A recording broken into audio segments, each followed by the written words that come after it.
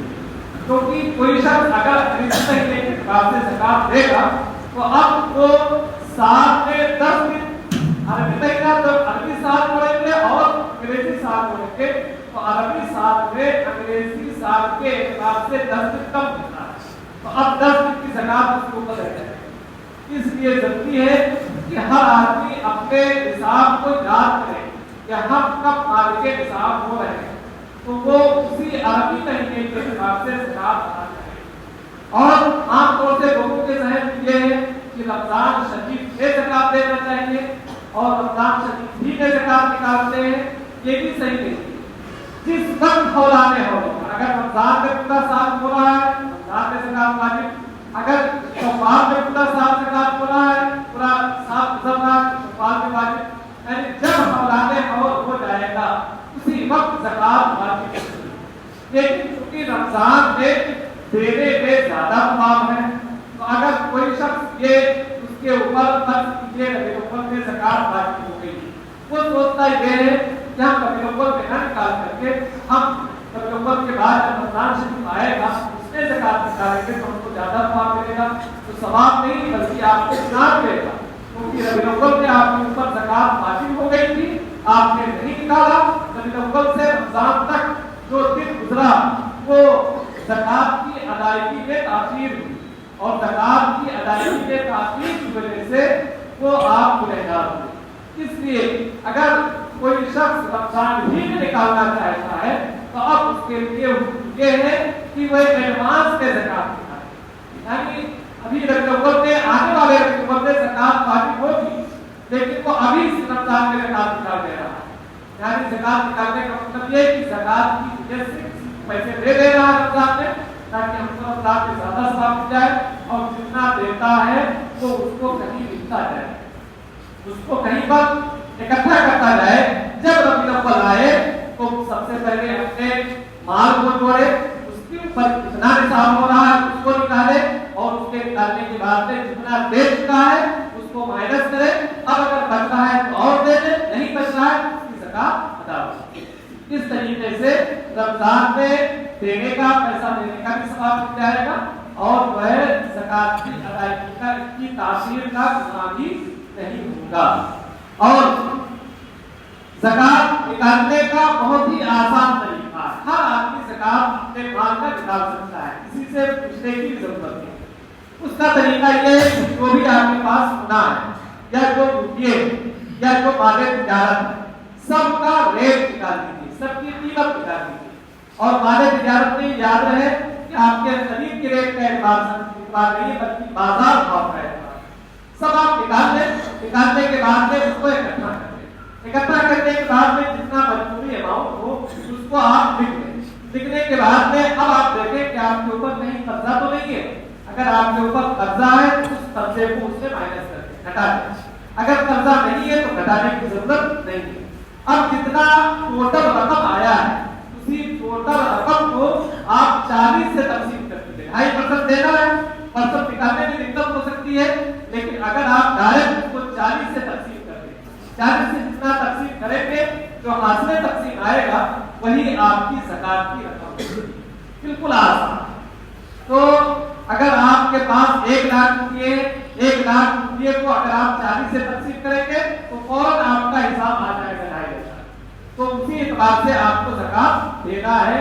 ہر آدمی کے اوپر ذمہ داری ہے کہ وہ زکات دے، اگر زکات نہیں دیتا ہے تو وہ اس کا وبال بہت بہت بڑا بھگتے گا۔ اللہ تعالیٰ پاک کی ارشاد فرماتا ہے ان الذین یکنزون الذهب والفضة ولا ينفقونها في سبیل اللہ فبشرهم بعذاب الیم۔ جو مال اکٹھا رکھتے ہیں، جمع کر کے رکھتے ہیں اور زکات نہیں ادا کرتے انہیں دردناک عذاب کے مستحق۔ اس لیے جو بھی مالک نصاب ہیں اللہ نے جن کو بھی نوازا ہے وہ سب سے پہلے اللہ کا شکر ادا کریں کہ اللہ نے انہیں مال و دولت سے نوازا، اور اس کے بعد میں اپنے مال کا پائی پائی کا حساب کریں، حساب کر کے پھر زکات نکالیں اور اندازے سے نہ نکالیں، کیونکہ اندازے سے زکات اگر کہ آپ کے حساب سے زیادہ نکال رہے ہیں لیکن درست نہیں، آپ اس کو پورا جوڑیں، حساب لگائیں، حساب لگانے کے بعد میں پھر زکات نکالیں۔ اور آدمی نہیں تو عورتوں کے اوپر تو بہت جلدی زکات واجب ہو جاتی ہے، آپ اپنے گھر میں بھی بتائیں اور گھر میں بھی حساب لگائیں، ان کے پاس جو زیور ہے وہ زیور زکات، زیور کا بھی زکات نکالنا ہے۔ زیور کے معاملے میں یہ ہے کہ جب شادی ہوتی ہے کچھ زیور لڑکے والوں کی طرف سے دیا جاتا ہے اور کچھ زیور لڑکیاں اپنے میکے سے لے کر کے آتی ہیں، تو جو زیور لڑکے والے اپنی طرف سے دیتے ہیں اس کی زکات شوہر نکالے گا، اور جو زیور لڑکی کو اس کے مائکے کی طرف سے ملتا ہے اس زیور کا زکات، اس زیور کی زکات جو ہے وہ لڑکی یعنی دلہن ادا کرے گی، عورت ادا کرے گی۔ اس لیے اس سب کا جو زکات آپ نے عورت کو دے دیا اس کی بھی ذمہ داری آپ ہی کے ساتھ کیا آپ نکالیں، وہ جو میکے سے لائے گے اس کا معاملہ آ گیا۔ اب یہ ہو گیا کہ زکات اتنے مال پر ہے اتنا نکالنا یہ ہے، اب کن کو دیا جائے، یہ بہت اہم سوال ہے، بہت اہم چیز ہے۔ کچھ لوگ جو زکات تو بہت صحیح سے نکالتے ہیں لیکن جہاں دینا چاہیے وہاں ان کا مال نہیں پہنچ پاتا، اور نہ پہنچنے کی وجہ سے ان کی زکات ادا نہیں ہو پاتی۔ وہ تو سوچتے ہیں کہ ہم نے اپنا مال دے دیا، زکات دے دیا، لیکن حقیقت میں ان کی زکات ادا نہیں ہوئی۔ زکات کے جو مصارف ہیں قرآن مقدس میں جو مکمل طور سے ذکر کیا گیا ہے، لیکن یہاں پر اس وقت عام طور سے دو ٹیم پائے جاتے ہیں، ایک تو ہے فقیر، شرعی فقیر، اور دوسرا ہے مسکین، اور تیسرا ہے مسافر۔ مسافر وہ ہوتا ہے جس کے پاس گھر میں تو مال ہے لیکن بیچارہ سفر پر آیا ہوا ہے، اس کا مال چوری ہو گیا یا مال ختم ہو گیا، اب اس کے پاس پیسے ہی نہیں ہے، تو اب اس کو بھی زکات دیا جا سکتا ہے۔ اب رہ گئے دو چیز جو عام طور سے جس کو ہم لوگ زکات دیتے ہیں، ایک شرعی فقیر اور ایک مسکین۔ شرعی فقیر کس کو بولتے ہیں؟ شرعی فقیر وہ ہے جس کے پاس مال تو ہے لیکن اتنا مال نہیں ہے جتنا نصاب کو پہنچ جائے۔ میں نے ابھی بتایا 42,000 کم سے کم روپیے میں آدمی مال کے نصاب ہو جاتا ہے، اگر کسی کے پاس 10,000 15,000 20,000 ہیں تو وہ اس کے پاس پیسے تو ہیں لیکن اتنا پیسہ نہیں ہے جتنا نصاب کو پہنچ جا رہا ہے، تو اس کو بولیں گے شرعی فقیر، شریعت میں اس کو فقیر بولا جاتا ہے۔ اور دوسرا لفظ آتا ہے مسکین۔ مسکین اسے کہا جاتا ہے جس کے پاس کچھ بھی نہ ہو، کھانے پینے کے بھی پیسے نہ ہو، تو اس کو بولا جاتا ہے مسکین۔ شرعی فقیر اور مسکین دونوں کو تو زکات دیا جا سکتا ہے لیکن دونوں میں فرق یہ ہے کہ شرعی فقیر کو خود سے مانگنا یہ حلال نہیں ہے، خود سے کسی سے کہے مجھے پیسے دے دو، مجھے زکات کا پیسہ دے دو، یہ اس کے لیے جائز نہیں ہے کیونکہ اس کے پاس کچھ پیسے ہیں۔ اور مسکین جس کے پاس کچھ بھی نہیں ہے اس کے لیے سوال کرنا مانگنا بھی حرام ہے، وہ مانگ نہیں سکتا۔ اس لیے اس کا خاص خیال رکھیں، جب آپ فقیر شرعی فقیر کو دیں گے یا مسکین کو دیں گے اور دے کر کے انہیں مالک بنا دیں گے تب آپ کی زکات ادا ہوگی۔ ایک ہے مالک بنانا اور ایک ہے اسے مباح کر دینا، دے دینا۔ مثال کے طور پر آپ نے زکات کے پیسے سے کھانا پکایا اور آپ نے سوچا ہم فقیر لوگوں کو، مسکین لوگوں کو کھلا دیں گے اسی پیسے سے ہماری زکات ادا ہو جائے گی، تو اس طریقے سے زکات ادا نہیں ہوگی۔ کیوں نہیں ادا ہوگی؟ اس لیے کہ آپ نے مالک نہیں بنایا بلکہ آپ نے ان کے لیے کھانا مباح کیا، تو اس سے زکات ادا نہیں ہوگی۔ اگر کوئی شخص کھانے ہی سے زکات ادا کرنا چاہتا ہے تو اس کا شرعی طریقہ یہ ہے کہ وہ کھانا بنائے، کھانا بنوانے کے بعد میں کھانے کی الگ الگ پیکٹ بنوائے اور پیکٹ بنوانے کے بعد میں وہ کسی فقیر کو مالک بنا دے، یہ کھانا تمہارا ہے، اس کے مالک ہو، چاہے آپ خود کھاؤ چاہے کسی کو لے جا کر کے کھلا دو۔ تو جہاں مالک بنانا پایا جائے گا وہیں پر زکات واجب ہوگی، اور جہاں مالک بنانا نہیں پایا جائے گا وہاں پر زکات واجب نہیں ہوگی۔ رمضان شریف میں عام طور سے مانگنے والے بھی بڑھ جاتے ہیں اور عام طور سے مانگنے والے بھی چل دیتے ہیں،